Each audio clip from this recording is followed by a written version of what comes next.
آپ مسلمان کو نہیں اسلام کو دیکھیں مسٹر آر جے، کیونکہ مسلمان پرفیکٹ نہیں ہیں لیکن اسلام پرفیکٹ ہے۔ حال ایک بار پھر تالیوں سے گونج اٹھا تھا۔ اگر آر جے مجمع کو خاموش کروانے کی صلاحیت رکھتا تھا تو وہ لوگوں کو خوش کرنے کی صلاحیت رکھتی تھی۔ ایسا پہلی بار ہوا تھا کسی نے آر جے کو جواب دیا تھا، جانے وہ مطمئن ہوا تھا یا نہیں، لیکن وہ جان گیا تھا کہ پہلی بار کسی نے اس کے سوال کو سمجھتے ہوئے اسی کے انداز میں جواب دیا تھا۔ آر جے کو پہلی بار محسوس ہوا تھا کہ کوئی اس کے جیسی سوچ رکھنے والا بھی اس دنیا میں موجود ہے۔ ویل ڈن مس ام خانم۔ عثمان ملک جوش سے اس کی طرف بڑھا تھا۔ شکریہ، ابھی میرا جواب مکمل نہیں ہوا، ابھی مجھے کچھ اور بھی کہنا ہے۔ اس کی آواز پر دروازے کی طرف قدم بڑھاتے آر جے نے پلٹ کر اسے دیکھا تھا۔ کچھ وقت اور مسٹر آر جے، آپ کے تھیسیس کے جہاز کا معمہ بھی حل کرتے ہیں، خانم نے کہتے ہوئے ڈائس پر رکھے ہوئے لیپ ٹاپ سے اپنا موبائل اٹیچ کیا تھا، جس کی سکرین اب پروجیکٹر پر نظر آ رہی تھی۔ پروجیکٹر کی سکرین پر اب ہیرے اور سونے کے ہار یعنی نیکلس نظر آ رہے تھے۔ آر جے گہری خاموش نظروں سے اسے دیکھ رہا تھا۔ کیا واقعی وہ اس معاملے کو حل کر سکتی تھی؟ کیا آپ لوگ بتا سکتے ہیں کہ ان دونوں میں سے کون سا نیکلس قیمتی ہے، ہیرے کا یا سونے کا؟ اس نے اسٹوڈنٹ سے پوچھا تھا۔ آر جے اب اپنی سیٹ پر بیٹھ گیا تھا، دونوں کوہنیوں کو گھٹنوں پر جمائے، دونوں ہاتھوں کی مٹھی بند کیے ٹھوڑی کے نیچے رکھے وہ غور سے سکرین کو دیکھ رہا تھا۔ البتہ اس کے کان ام خانم کی طرف لگے تھے۔ آف کورس، ڈائمنڈ کا نیکلس قیمتی ہے۔ اسٹوڈنٹس کے جواب پر خانم مسکرائی تھی۔ تو ہم کہہ سکتے ہیں کہ ڈائمنڈ کا نیکلس تھیسیس کا جہاز ہے، یعنی یہ متبرک ہے، خانم نے کہتے ہوئے لیپ ٹاپ پر انگلیوں کو چلا کر سکرین کو بدلا تھا۔ اب بھی سکرین پر ہیرے اور سونے کے ہار نظر آ رہے تھے، ایک ہیرے کا اور 3 سونے کے۔ اگر ہم ڈائمنڈ والے نیکلس میں سے 3 ڈائمنڈز نکال کر ان 3 گولڈ والے نیکلس میں لگا دیں تو کیا گولڈ والے نیکلس کی قیمت بڑھے گی مسٹر آر جے؟ خانم نے آر جے سے پوچھا تھا۔ ایسا ہی کچھ سکرین پر نظر بھی آ رہا تھا۔ 3 سونے کے ہاروں میں 3 ہیرے جڑے تھے، یعنی ہر ایک ہار میں ایک ہیرا۔ بالکل بڑھے گی، آر جے نے توجہ سے جواب دیا تھا۔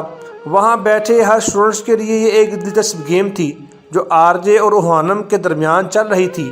وہ سب اسے بہت انجوائے کر رہے تھے، یعنی ایک متبرک چیز کا حصہ اگر کسی عام چیز میں چلا جائے تو عام چیز بھی متبرک ہو جاتی ہے۔ دوسرے لفظوں میں، ہیروں کے جڑنے سے ہار کی قیمت بڑھ گئی ہے۔ وہ سوالیہ انداز سے اسٹوڈنٹس کو دیکھ رہی تھی۔ آپ ٹھیک کہہ رہی ہیں مس ام خانم، ایسا ہو سکتا ہے۔ آر جے اس کی بات کو سمجھ رہا تھا۔ تو یہ جواب ہے آپ کے تھیسیس کے جہاز کے سوال کے دوسرے حصے کا جواب کہ اگر تھیسیس کے متبرک جہاز کے کچھ حصوں سے ایک نیا جہاز بنایا جائے تو وہ اصلی ہوگا، متبرک ہوگا یا نہیں؟ وہ بالکل متبرک ہوگا۔ اب اس نیکلس کو دیکھیں، یہ وہ نیکلس ہے جس سے 3 ڈائمنڈز نکال کر اس میں گولڈ کے پرلز لگا دیے ہیں۔ یہ تھا تھیسیس کا اصلی جہاز، جس میں ٹوٹ پھوٹ کے بعد بہت سے پرزوں کو بدلا گیا تھا۔ چونکہ ابھی اس میں ڈائمنڈز موجود ہیں تو کیا یہ متبرک نہیں رہا؟ وہ ایک بار پھر سوالیہ نظروں سے سب کو دیکھ رہی تھی۔ یہ قیمتی ہے اور متبرک ہے، لیکن پہلے سے کم، کیونکہ اب اس میں ڈائمنڈز کم ہو گئے ہیں، لیکن موجود ہیں۔ تو ہم کہہ سکتے ہیں کہ یہ بھی اصلی ہے، یعنی متبرک ہے۔ اب کی بار جواب عثمان ملک نے دیا تھا۔ جی بالکل۔ تو یہ تھا تھیسس کے سوال کے پہلے حصے کا جواب کہ جب تھیسس کا جہاز ٹوٹ پھوٹ کا شکار ہوا اور اس کے کچھ پرزوں کو بدلا گیا، چونکہ پہلے جہاز کا کچھ حصہ باقی تھا تو وہ ابھی بھی متبرک ہی تھا جبکہ اس کے تمام پرزے نہ تبدیل کر دیے جاتے۔ خانم کی آنکھوں کی چمک بڑھ گئی تھی۔ لیکن مس ام خانم، تھیسس جہاز کا صرف ایک حوالہ دیا تھا میں نے، اصل سوال تو مذہب پر تھا کہ تبدیلیوں سے گزرنے پر آخر میں آنے والا مذہب حقیقی کیسے ہو سکتا ہے؟ آر جے پوچھ رہا تھا۔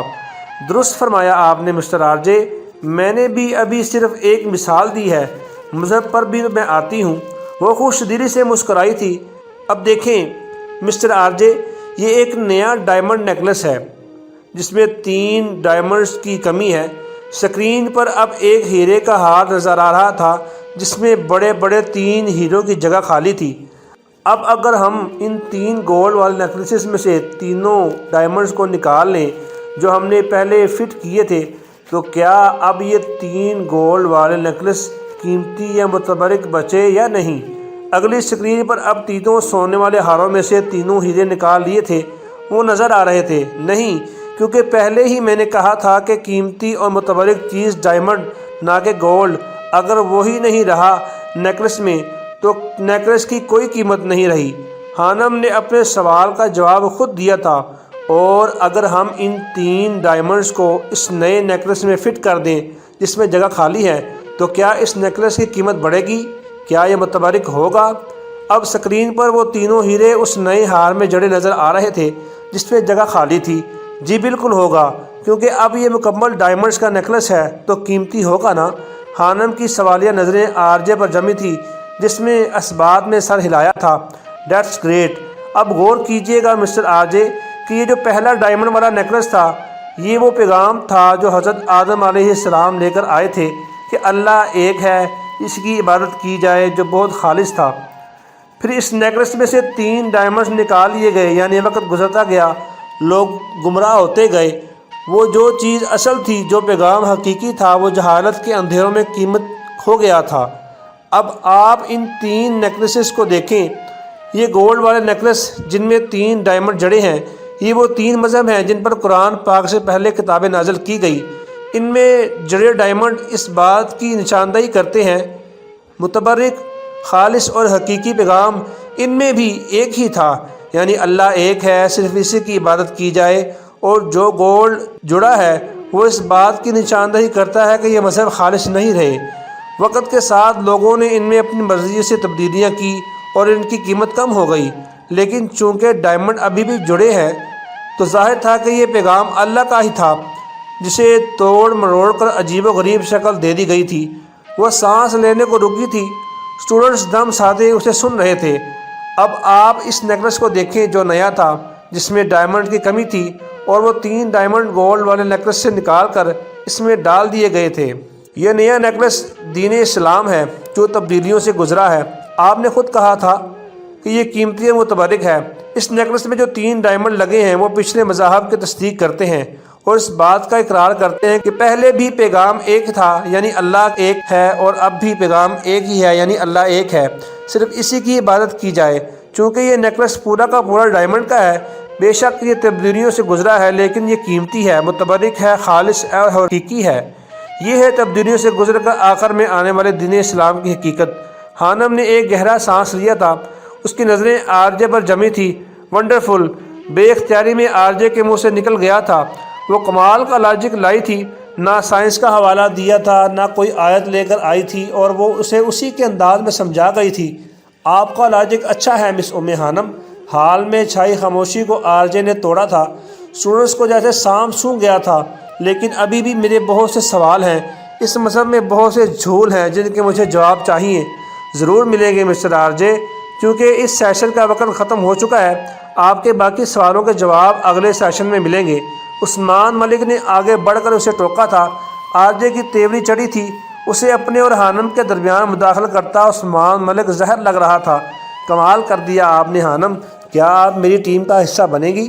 عثمان ملک ستائشی نظروں سے خانم کو دیکھ رہا تھا۔ خانم کا جواب سننے سے پہلے آرجے ہال سے باہر نکل گیا تھا۔ مسٹر آرجے بات سنیں، آپ کے ذہن میں ایسے سوالات کہاں سے آتے ہیں؟ اسٹوڈنٹس کا ہجوم اس کے پیچھے بھاگا تھا۔ میں اس قابل نہیں ہوں ابھی کہ آپ کی ٹیم کے ساتھ چل سکوں، خانم نے مسکرا کر جواب دیا تھا۔ اسٹیج پر بیٹھی نیلم، جو کہ عثمان ملک کی ٹیم کی ہیڈ اور اس کی چہیتی تھی، اس وقت جل کر راکھ ہو گئی تھی۔ آپ ہی تو اس قابل ہیں مس خانم، آپ سوچ لیں، میں انتظار کروں گا۔ وہ بضد تھا۔ اس سے پہلے خانم کچھ بولتی مہرو آندھی طوفان کی طرح اس کی طرف بڑھی تھی۔ تم ادھر مرو ہانی، وہ اسے کھینچتے ہوئے لے گئی تھی، جبکہ عثمان ملک دیکھتا رہ گیا تھا۔ آخر اس خانم میں اتنا کانفیڈنس کہاں سے آیا ہے؟ اسٹوڈنٹس کے ہجوم میں گھرے آرجے کا ذہن کہیں اور الجھا تھا۔ اس نے مہرو اور خانم کو ڈپارٹمنٹ سے باہر جاتا دیکھا تھا۔ بتائے نا آرجے، آپ کا دماغ اتنا تیز کیسے چلتا ہے؟ ایک لڑکی نے کسی اینکر کی طرح اس سے سوال کیا تھا۔ بہن جی، میرا دماغ ہے، آہستہ چلے، تیز چلے، ڈبل سپیڈ سے چلے، الٹا گھومے یا نہ چلے، اینی پرابلم؟ آرجے کی پیشانی پر بل پڑے تھے وہ تنگ آ گیا تھا لوگوں کے سوالات سے۔ وہ ایک جھٹکے سے آگے بڑھ گیا تھا جبکہ لڑکی اپنا سا منہ لے کر رہ گئی تھی۔ بدتمیزی کی تمام حدیں مسٹر آر جے پر آ کر ختم ہوتی ہیں۔ وہ بڑبڑائی تھی اور پھر دور جاتے آر جے کو دیکھا تھا۔ تم نے جواب کہاں سے ڈھونڈے ہانی؟ مجھے تو یقین نہیں آ رہا تھا کہ یہ تم ہی ہو۔ مہرو ابھی تک شاکڈ تھی۔ طلاق والا جواب میں نے بہت سرچ کیا تھا، انٹرنیشنل اسکالرس کو سنا، تب جا کر مجھے لاجک سمجھ میں آیا کہ آر جے کو کیسے قائل کرنا ہے۔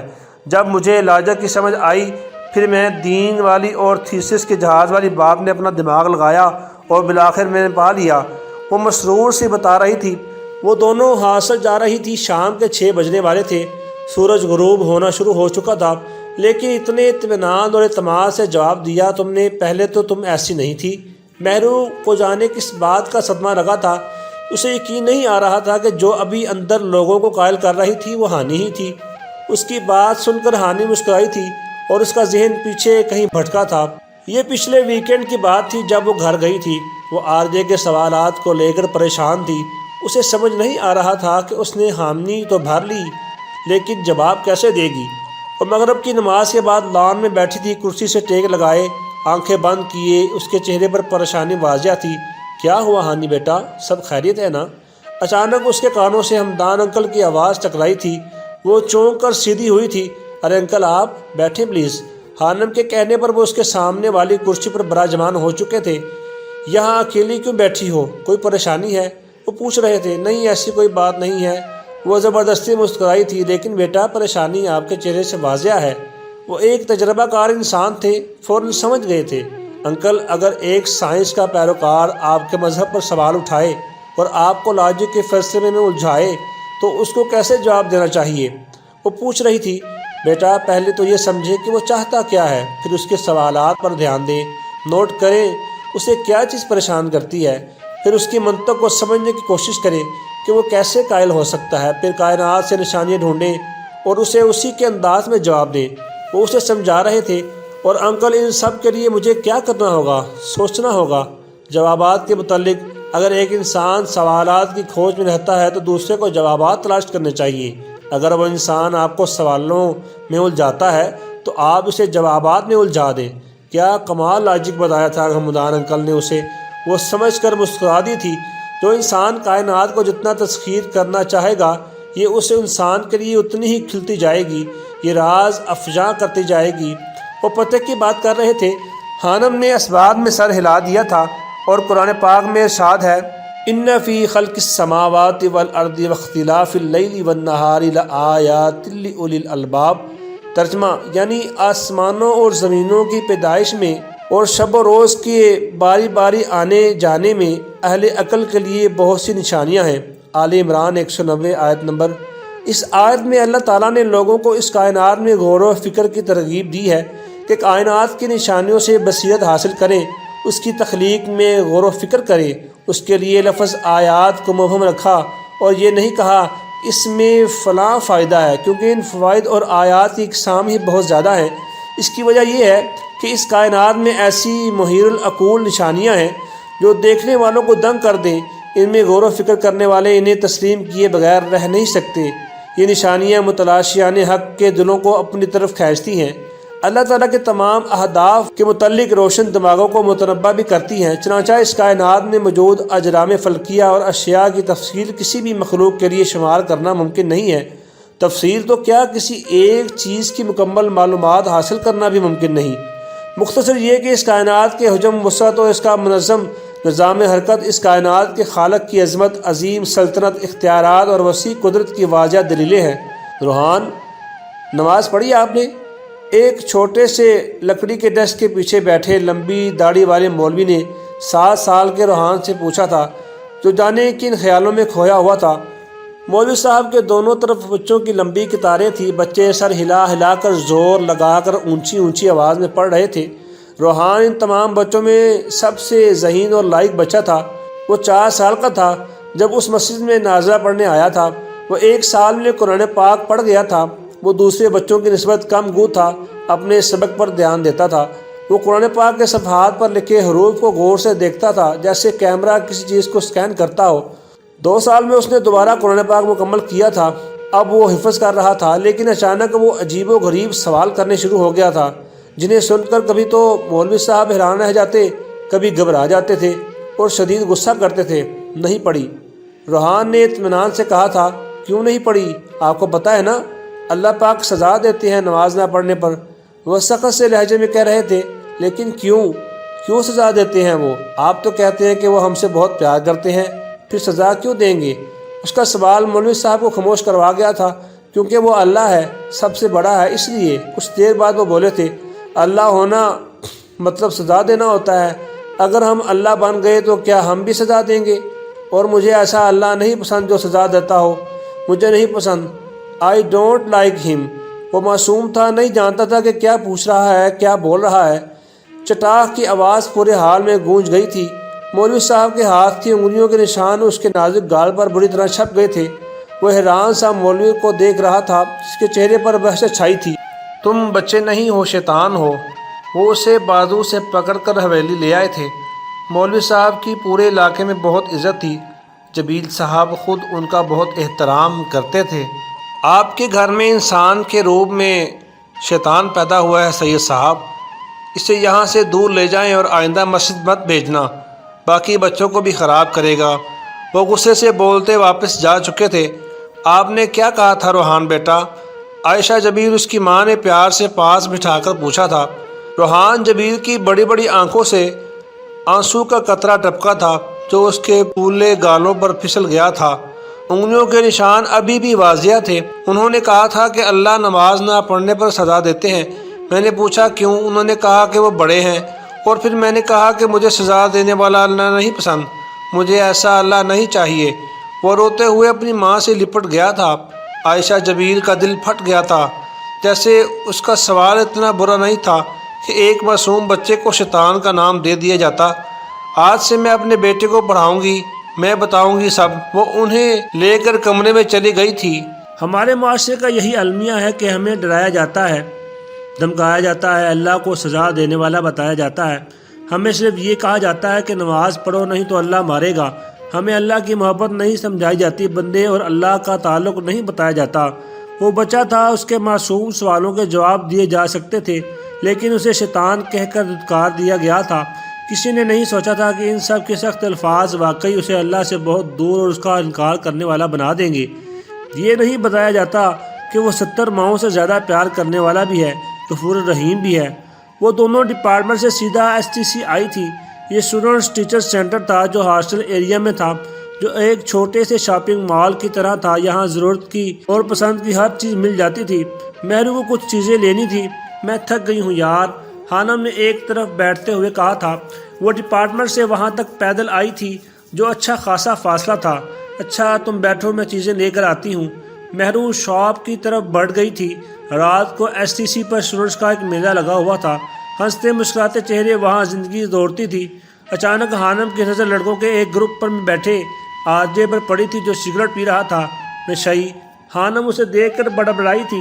اپنے چہرے پر کسی کی نظروں کی تپش محسوس کر کے RJ نے چاروں طرف نظریں دوڑائی تھی، اور پھر خانم پر اس کی نظریں رکی تھی، جو اسے ہی دیکھ رہی تھی، اور پھر RJ کے دیکھنے پر نظریں چرا گئی تھی۔ وہ سگریٹ کا دھواں اڑاتے خانم کو دیکھ رہا تھا۔ دھوئیں کے مرغولوں میں خانم کا چہرہ کبھی دھندلا جاتا تھا اور کبھی واضح ہو جاتا تھا۔ وہ اسے دیکھ کر نہ جانے کسی گہری سوچ میں پڑ گیا تھا۔ لفنگا وہ اسے ہی تک رہا تھا۔